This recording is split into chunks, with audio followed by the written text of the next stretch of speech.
ಸಂಪುಟ ವಿಸ್ತರಣೆ ಎಲ್ಲವೂ ಕೂಡ ಮುಗಿದ ಅಧ್ಯಾಯ. ಸಂಪುಟದಲ್ಲಿ ಬ್ರಾಹ್ಮಣ ಸಮುದಾಯಕ್ಕೆ ಸಿಕ್ಕಿಲ್ಲ. ಈ ಹಿಂದೆ ಯಾವತ್ತಿಗೂ ಕೂಡ ಈ ರೀತಿ ಆಗಿರಲಿಲ್ಲ. ಹೈಕಮಾಂಡ್ ಗೌರವಯುತವಾಗಿ ನಡೆಸಿಕೊಳ್ಳಬೇಕಿತ್ತು.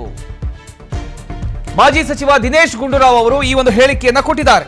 ರಾಜ್ಯ ಸಚಿವ ಸಂಪುಟ ವಿಸ್ತರಣೆ ಪೂರ್ಣಗೊಂಡಿದ್ರೂ ಕೂಡ ಅದರ ಸುತ್ತಲಿನ ರಾಜಕೀಯ ಚರ್ಚೆಗಳು ಮಾತ್ರ ಇನ್ನೂ ಕೂಡ ನಿಂತಿಲ್ಲ. ಸಚಿವ ಸ್ಥಾನ ಕೈತಪ್ಪಿದ ನಾಯಕರ ಅಸಮಾಧಾನ ಒಂದೆಡೆಯಾದ್ರೆ ಮತ್ತೊಂದು ಕಡೆ ವಿವಿಧ ಸಮುದಾಯಗಳಿಗೆ ಸಂಪುಟದಲ್ಲಿ ಸೂಕ್ತ ಪ್ರಾತಿನಿಧ್ಯ ಸಿಕ್ಕಿದೆಯಾ ಅಂತಕ್ಕಂಥ ಒಂದಿಷ್ಟು ಚರ್ಚೆ ಕೂಡ ಜೋರಾಗಿದೆ. ಈ ನಡುವೆ ಮಾಜಿ ಸಚಿವರಾಗಿರ್ತಕ್ಕಂಥ ದಿನೇಶ್ ಗುಂಡೂರಾವ್ ಅವರು ಹೇಳಿಕೆಯನ್ನ ಕೊಟ್ಟಿದ್ದಾರೆ. ಇದೀಗ ಆ ಒಂದು ಹೇಳಿಕೆ ಹೊಸ ರಾಜಕೀಯ ಚರ್ಚೆಗೆ ಕಾರಣ ಆಗಿದೆ. ಸಂಪುಟ ವಿಸ್ತರಣೆ ಕುರಿತು ಪ್ರತಿಕ್ರಿಯೆ ನೀಡಿರ್ತಕ್ಕಂಥವರು ಸಂಪುಟ ವಿಸ್ತರಣೆ ಈಗ ಮುಗಿದು ಹೋದ ಅಧ್ಯಾಯ ಅಂತ ಅವರು ಹೇಳೋ ಮೂಲಕ ಹೊಸ ಸಚಿವರ ನೇಮಕ ಪ್ರಕ್ರಿಯೆ ಪೂರ್ಣಗೊಂಡಿದೆ ಅಂತ ಅಭಿಪ್ರಾಯ ವ್ಯಕ್ತಪಡಿಸಿದ್ದಾರೆ.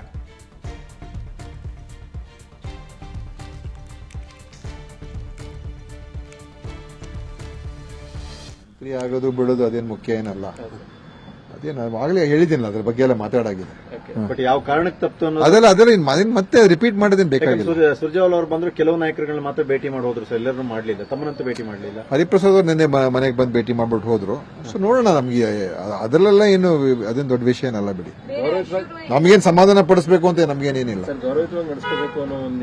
ಆಯ್ತು, ಅದೆಲ್ಲ ಹೇಳಾಗಿದೆಲ್ಲ, ಮತ್ತೆ ಅದನ್ನೇ ಏನ್ ರಿಪೀಟ್ ಮಾಡೋದು. ವಂಚಿತ ಅಂತ ಏನಿಲ್ಲ, ಮಂತ್ರಿ ಆಗೋದು ಬಿಡೋದು ಅದೇನು ಮುಖ್ಯ ಏನಲ್ಲ.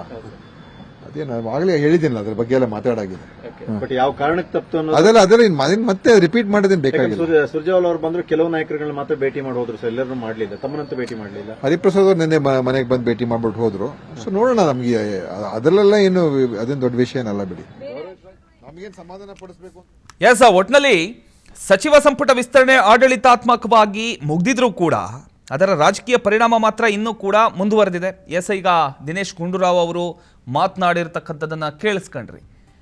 ಅಂದರೆ BK ಹರಿಪ್ರಸಾದ್ ಅವರು ಮನೆಗೆ ಬಂದಿದ್ರು, ಮಾತನಾಡಿದ್ರು. ಅದರಲ್ಲೆಲ್ಲ ಏನಿಲ್ಲ, ಅದು ಮುಗಿದು ಹೋದ ಅಧ್ಯಾಯ, ಅದರ ಬಗ್ಗೆ ಪದೇ ಪದೇ ರಿಪೀಟ್ ಮಾಡೋದು ಏನಿದೆ ಅಂತ ಹೇಳಿದರು.